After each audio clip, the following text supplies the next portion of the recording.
Hey, what's going on, guys? It's me, Dr. Digital, and today we're going to be doing a top 10 guide on the best flyers. Now, as of right now, we have access to the Island, Scorched Earth, and the Center. Now, I'll be updating this list once we get more creatures. So, without further ado, let's just get right into it. Now, our 10th slot is going to go to the Lymantra. Honestly, all it is a flyer. It has some unique attacks that slow enemies, so it's decent at getting away from things, but if it does get caught, it has very low health, even less than the Pteranodon, and it'll just get basically demolished by anything. For number 9, we have the Pelagornis, and the Pelagornis is pretty slow, but there's some unique things that are actually pretty good about it. Number 1, which a lot of people know, is you can eat penguins and get organic polymer. You can also use them on mantises, but they're not as good on mantises. And another thing about them is they can actually land on water and just swim. Not that great, not fast, stats are subpar, but it is useful in its own right. For number 8, we have the Phoenix, and kind of the same as these two guys, not that great. Its stats are not terrible, but for how hard it is to tame and how little uses it has right now, not that good. But I might actually bump this one up a little bit higher on the tier list once Extinction comes out, and that's because once the Phoenix poops, it actually lays silica pearls, which is really useful if you have a gacha farm. So only really purpose is for gacha farms. You can hold spacebar, which does make the Phoenix actually relatively fast, but then it struggles because it runs out of stamina, so it's kind of okay. And number 7, this one, it's pretty tragic to see the Quetzal in this low of a rating, but its main capabilities have almost all been replaced by that guy over there. And honestly, the only good thing about a Quetzal nowadays is the fact that you can build on its back. It does have really good weights, like weight and stamina pool, so you can use it. You can actually do metal runs with it if you have a mate boosted pair of Inkies. Some people get even crazy and UD roar buff, so it's technically one of the best flyer for metal runs, but at the end of the day, that's all it has, and there's dinos that are easier to get that it just doesn't really merit a super high ranking anymore.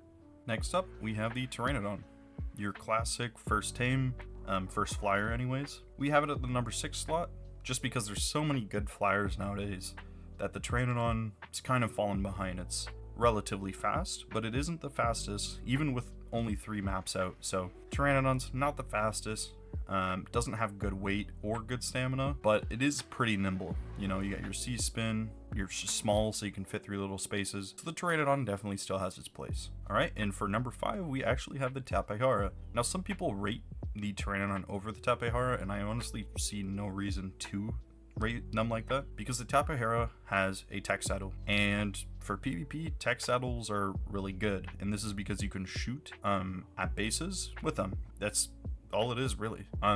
You can also use Tapejaras to tame Quetzals, because you can sit on the back and shoot off of it, but you can also use the Quetzal for just base building. It has really nice flying mechanics. You can go up and down, left and right. You can just strafe in the air, and as of right now, one of 3 creatures that can actually strafe in the air. So definitely a good creature, and it's well deserving of its 5th spot. All right, and for number 4, we have a big guy, which some of you guys might not have expected, and that is the Oasisaur. The Oasisaur is actually a flyer. It can fly. Now, it doesn't fly super fast, but it has some really good, unique qualities about it. First of which is it's an amazing greenhouse. Now, obviously, these abilities don't really relate to flying, but just like the Quetzal, you can build on it. So you can make greenhouses, you can even make fortified bases. And the thing that's nice about the Oasisaur is he gives you a nice buff when you're in the fountain. You have more space to build, you have passive resource generation, and on top of all of that, you can revive dead creatures, which is an honestly broken thing for certain creatures, like the Phoenix or a Reaper King. Once that comes out, having the ability to revive rare creatures is insanely powerful, especially ones that you can't breed. So Oasisaur is at number 5, and let's move on to the next one. All right, and here we are at number 4.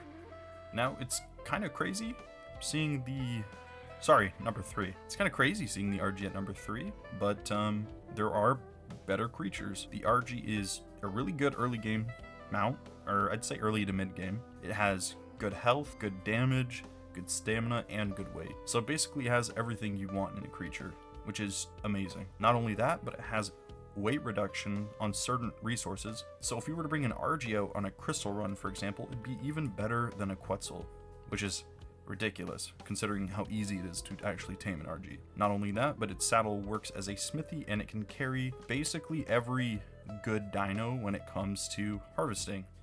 So your metal, you just bring an Anki, stone, Dodic, beaver for wood, right? So you have all of your important resources and a huge weight pool, and that's honestly all that needs to be said for the Argentavis. Alright, and next up we have the Wyvern. Now, the Wyvern is on this list for two reasons.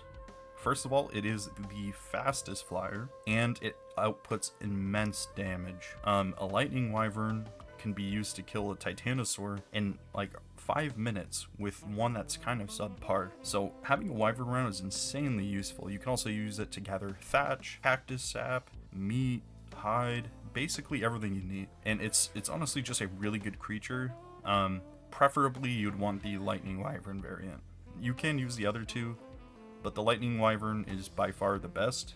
Poison Wyverns have some unique bonuses in PvP, and I guess we'll move on to the number one spot, which you guys see right here. Number one, to nobody's surprise, is obviously going to be the Rhinognatha. Now, what can't it do? It has crazy weight, like it has crazy just stats. All of its stats are pretty insane. This is a level 1 and it already has 900 health, 350 stamina, 1100 weight. These stats are higher than like a Pteranodon at level 100. So just insane stats. Also, all of these capabilities on the side. You have resin armor, you can shoot with him, you can carry both structures and really big creatures, even more than a Quetzal can. Don't know why they would do that, or maybe not buff the Quetzal when they release this creature, because the Quetzal really does need a buff. This thing does everything a Quetzal wants to do, and then some on top of that. So yeah, Rhinognatha definitely takes the number one spot without a question in my mind. So if you guys enjoyed the video, leave a like, subscribe, and I'll see you in the next one. Peace out.